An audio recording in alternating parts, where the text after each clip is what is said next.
Wala bang loop cables ang mga parlid nyo? Gaya ng nasa larawan? Halika, improvise natin yan.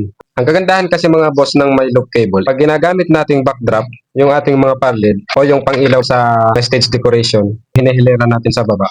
Hindi ka naman kailangan ng extra extension wire. Kasi ang isang extension wire ay 4 lang naman ang may sasaksak mo dun. So kung 5 pataas yung pang backdraft mo, mangailangan ka ng extra extension. So kung may loop cable mga boss, isang extension lang ang magagamit natin at mas madali pa yung pag-setup. So sa project natin na to, ang kakailanganin natin ay syempre itong parlid na walang loop cable at itong saksakan na single ang gagamitin natin. Syempre yung pansaksak. Kasi papalitan natin itong stock na wire. Pwede nyo namang hindi palitan yung stock na wire. Pero ito sa akin, papalitan ko kasi manipis siya. 0.5 mm lang to. Ipapalit natin ay 0.75 mm. Ang una natin gagawin mga boss, ibuksan natin ito paralid natin. Tanggalin muna natin tong mga bulb niya. Ganyan, itabi muna natin to. Tatanggalin natin to ng power cord. May lock lang yan dyan. Ayan, so natanggal natin yung lock ng power cable. Tabi muna natin to. Pabalik natin yan mamaya. Yan ang lock nitong wire para hindi mahugot. Ngayon, tanggalin natin tong power supply.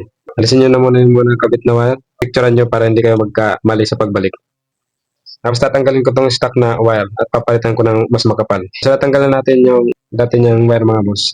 Palitan na natin itong mas makapal na wire. Saka natin isusunda ngayon. Ayan. Naikabit na natin yung bagong wire. Ayan, itong pang-link na wire ay kakabit din natin.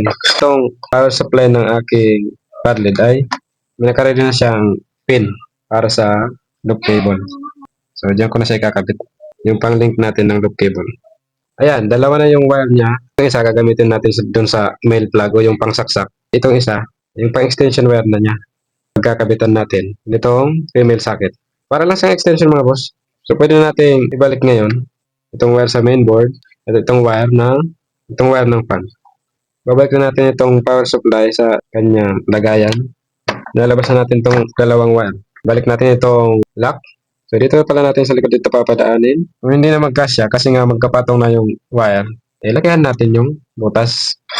Yan. Lagayan natin yung butas mga boss para magkasya yung dalawang wire. Para makasiguro tayo mga boss, dinagdagan ko ng jumper yung papunta dun sa link cable. Kasi pag marami ng parlid ang pinagdugtong-dugtong nyo, baka bumigay itong circuit sa PCB. Kaya yun, reinforcement. Pagkatapos natin mag-jumper mga boss, ng wire para sa loop cable, ibalik na natin itong mga bulb. Babalik nyo lang siya dito sa kanyang socket. So, huwag nyo muna i-screw lahat.